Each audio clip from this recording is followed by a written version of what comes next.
Good morning family, 5 a.m. February 22. Babasahin po natin. Sana maunawaan nyo to, no?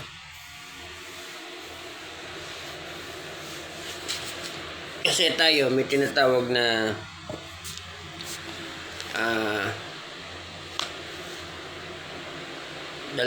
dalawang klase lang yan.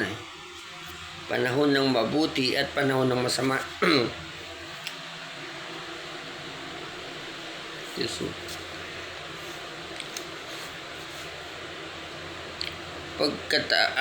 ang pamagat nito, hindi sumampalataya kay Jesus ang kanyang mga kapatid. 7:1 7:1 hanggang 9. Pagkatapos nito'y nilibot ni Jesus ang Galilea. Iniwasan niya ang Judea dahil nais niyang patayin ng mga pinuno ng mga Hudyo roon.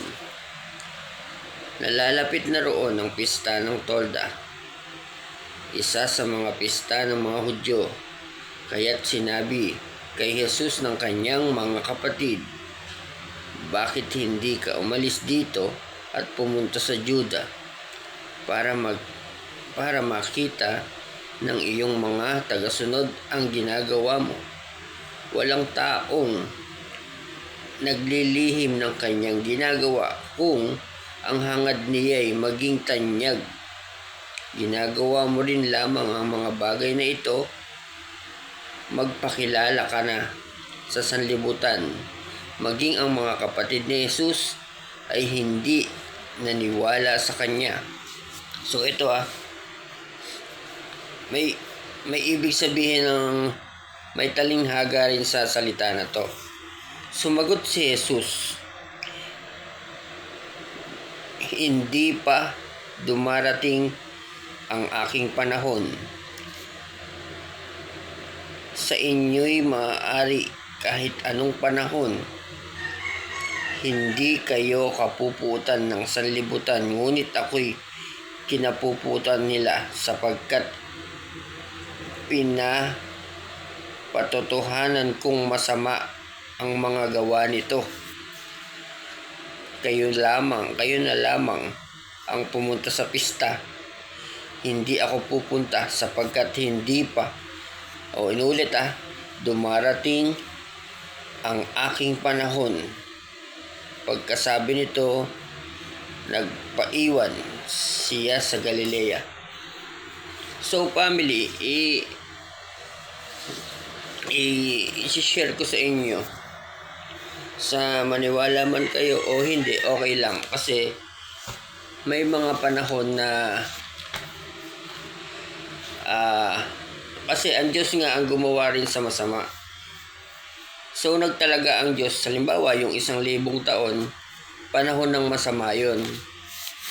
Tapos ngayon sa pagbabalik ni Kristo sa ikalawang araw na tinatawag, ibig sabihin 2,000 taon, di ba? Kasi ang isang araw sa langit ay 1,000 taon dito sa lupa.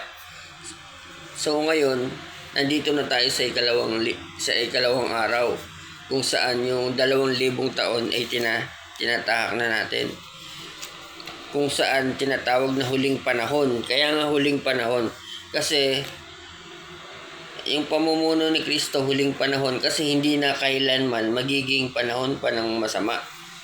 Sana maunawaan nyo, maintindihan nyo ito. Halimbawa, yung 1,000 taon kung saan siya pinako, hindi pa niya panahon yun. Ibig sabihin, nagwawagi pa yung panahon ng masasama. Halimbawa, dito sa lupa, yung mga politiko na mga kurap na dati tanyag na tanyag sa paggawa ng masama ay pinagpapala pa. Kasi panahon ng masama yun. Kaya yung masama, yung mas lalong pinagpapala. Ngayon, dahil panahon na ng mabuti, yung mga gawang masama na dating hindi napapansin dahil panahon ng masama, ngayon, hindi na nagwawagi. Kasi pinalitan na ito ng panahon ng mabuti. Ibig sabihin, yung mga kasinungalingan, yung mga gawang masama, hindi pwedeng puhunan dito sa panahon natin. Kasi dati, sa panahon ng masama, ang puhunan, maging masama ka. Kaya nga, noon, ang nangingibabaw ay kasabihan. Pagka masamang damo, matagal mamatay. Ngayon, hindi na. Hindi pwedeng puhunan dito sa panahon natin. Hindi pwedeng puhunan sa panahon natin yung pagsisinungaling, yung paggawa ng masama. Lahat ng mga gawa ng masama, hindi pwedeng puhunan kasi hindi na to panahon ng masama. Sana maintindihan nyo. Ibig sabihin, sa biblical, dalawang klase lang yan. Panahon ng masama at panahon ng mabuti. Kung hindi nauunawaan, kasi hindi pa ito na isi-share, hindi nalalaman ng mga punong pare, mga tagapagturo ng kautusan. Ibaga,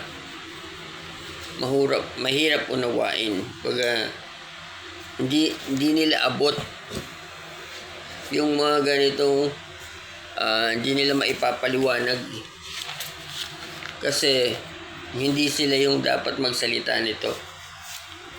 Kasi hindi nila kayang nguyain. Baga, ang itinuturo lang nila kung ano yung nakasulat dito, pero hindi nila maintindihan yung mga talinghaga o malalalim na salita.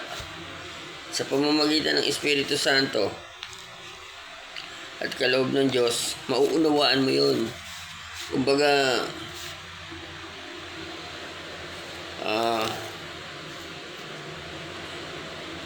kasi sila, hindi naman sila parang mga propeta, ganun. Bagamat ako, nasasabi ko yun, hindi naman din ako propeta. Baga, napag-aralan lang natin sa pamamagitan ng Espiritu Santo, naiintindihan natin.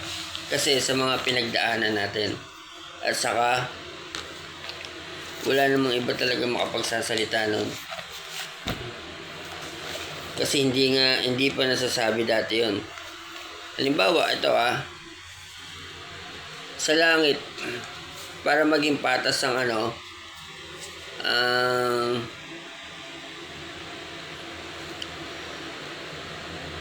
ba tawag doon? Para maging balanse. Ganito yun, halimbawa yung 1,000 taon, panahon ng masama. Tapos yung 1,000 taon at 100, panahon ng mabuti. Kada 100 taon, nagkaroon ng palitan ng panahon. Kaya, nagpapadala ang Diyos ng masama at mabuting pinuno. Kaya nga sabi ng Diyos, pag ako yung nagpadala niyan ng pinuno, isa lang.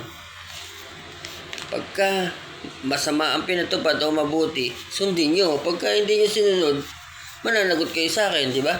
Sinabi ng Diyos na, halimbawa, ang Diyos nagpadala ng masamang pinuno, hindi natin sinunod, hindi tayo naging masama kasi nagpadala siya ng pinunong masama. Sa panahon ng nagpadala siya ng pinunong masama, nagpapakabuti tayo, parehas lang tayo ng pagsuway. Ibig sabihin, hindi tayo naging masama. Sinuway din natin ng Diyos na hindi tayo naging masama. Kasi nagpadala siya ng pinunong masama, hindi tayo naging masama. Diba? Ngayon, kung nagpadala ang Diyos ng pinunong mabuti, hindi na tayo naging mabuti, parehas lang ng pagsuway. Kaya nga kailangan nauunawaan natin ang salita ng Diyos. So maraming salamat po sa lahat. No? Patawarin niyo po kami sa lahat ng aming mga nagawang kasalanan sa isip, sa salita, sa gawa, sa espiritu at sa laman. Ingatan niyo po ang mag-iingat sa amin at pagpalain ng lahat na magpapala sa amin sa pangalan ni Jesus.